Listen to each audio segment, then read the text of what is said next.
So just for those of you who know the ILT stuff, which I don't know if there's anyone in this room, but basically ILT is a cognitive structure representing people's assumptions about the traits and behaviors of a leader.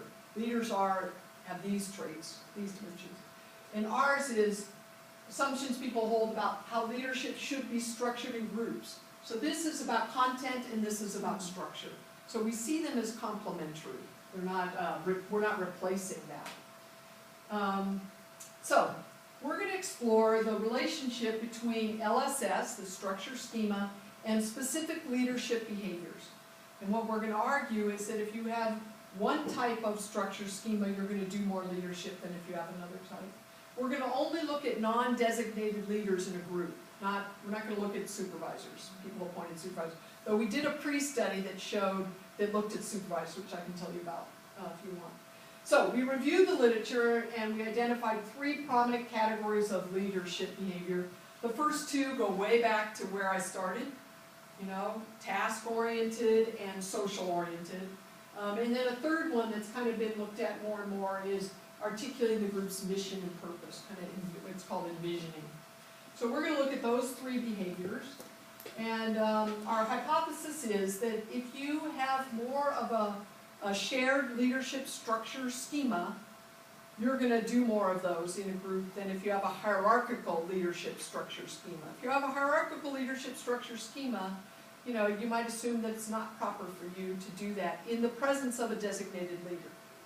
So it's their job, it's not my job, and it's not proper. So we got our respondents using Amazon Mechanical Turk. Has anyone heard of this? Of course we. What? That saves our life here. Okay, so I don't save my life too, but I've been a couple places where when I talked about it in one place, they said, we've heard of it, we don't have it here. That was Perth. And then another place they said, a lot of people hadn't heard of it. So what it is, these are our participants. So blah, blah, shared hierarchical control. And it's an online marketplace for virtual work. It's people that are willing to get online and fill out things. And this is a little plug for the quality of the data. It's basically trade-offs. You can get these people and you don't know if they're eating their cereal or they're filling it out or watching TV, or you can get undergrads who, you kind of know haven't worked much of a day in their life and, are kids. It's trade-offs, but that's the data we got. And basically what we did is we put them in a two-part study. We said it's going to be 2 unrelated parts. The first one, we're going to ask you, it's a marketing study. I'm not a marketing person, so all caveats about that. But we're trying to see your reactions to a newly designed promotional video. And they're shown one video promoting the MBA program at a large Midwestern business school.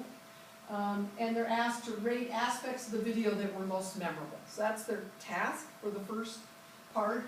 And then the second part is a case scenario asking, why does it keep doing that? Asking what they would do in a specific hypothetical situation. That's the second part. Okay. And so basically, through the videos, we're going to manipulate or prime a leadership structure schema. And it's going to be done through pictures and words. So the words are, what the person said, an alum says he learned at the Michigan Business School. So the individual leadership skills, confidence, charisma, allowed me to direct and motivate my subordinates, very hierarchical. The shared is group works best when multiple members act as leaders. And then the control, which I'm not going to show you, I'm going to show you the first 2, is the technology, frameworks, and tools allowed me to get up to speed quickly. Just no mention of leadership whatsoever. Okay, so if I can get this to work, this will be the hierarchical.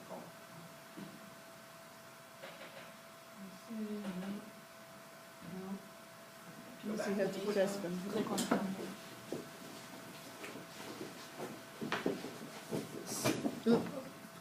Power cord.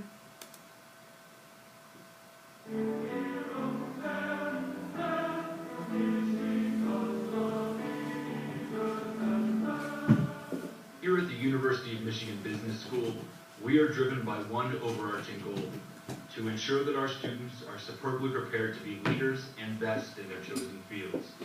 This core goal is made possible by the presence here of world-class faculty, cutting-edge technology, and a dedication to providing an unparalleled business learning environment. As a Michigan graduate, I was well prepared to step into a leadership role in my company. The individual leadership skills, confidence, and charisma I learned at Michigan allowed me to direct and motivate my subordinates. The Michigan Business School, with this emphasis on leadership as something a single individual does, gave me the skills necessary to succeed in today's business world. What I got from my experience at Michigan is a set of lifelong tools that enabled me not just to land a great job, but to inspire others in that organization as a dynamic, designated leader. So we click on the same beginning, sorry.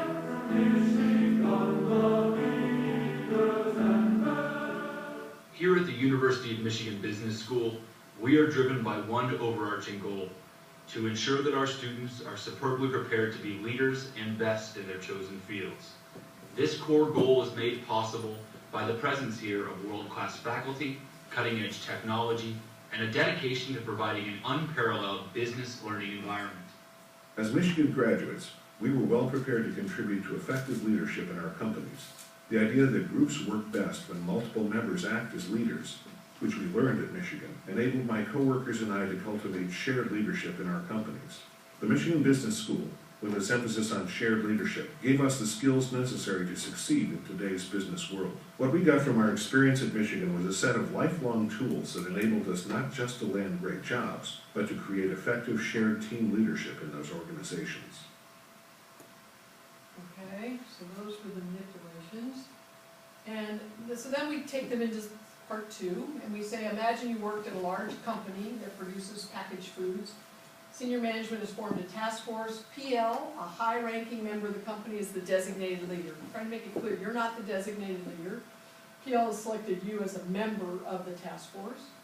And then we present one of these three pictures, reinforcing the conditions: hierarchical, shared, and then the control. And then we just ask them, how likely would you be to engage in each of the following behaviors as part of your work on the task force? Structuring, social, and envisioning. I think I actually have the items.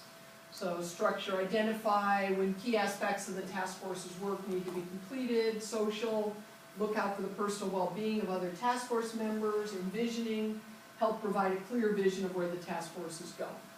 Okay? So what we're interested in, again, is whether that prime schema would make a difference. And what we find is that it does for structuring. The pattern looks like this. That if you have a hierarchical LSS and you're not that designated leader, you're less likely to do that behavior than if you have a shared LSS. And there was no difference between shared and control. A little unsure exactly what the control condition means in this case, what those people are thinking. And the pattern for envisioning is exactly the same, hierarchical less. But for social, it's very different. The pattern is there's no difference across any of the conditions for social behaviors. So we end up thinking that, okay, this is something maybe you can prime, get people to differ in terms of how they react when they have a different thought in their head about what is appropriate. And it affects their perceptions of the likelihood they would do leadership within that group in a non-designated role. It also made us wonder about what social leadership means. And this is one of those confusions that come up when you're not talking about the person in a supervisory position. You know, when you're talking about the supervisor, it's long-standing that when they do task-oriented behaviors or social-oriented behaviors, it's seen as good leadership. But if you're now putting that social behavior in the hands of just a group member, it doesn't come across, I think, as leadership. I think it comes across as, you know, nice, just being nice. And it's kind of an issue because the women do more of it. The women do more of that social thing that doesn't seem to come across as leadership. And so, you know, defining leadership for a priori for NDLs to say, we're gonna go look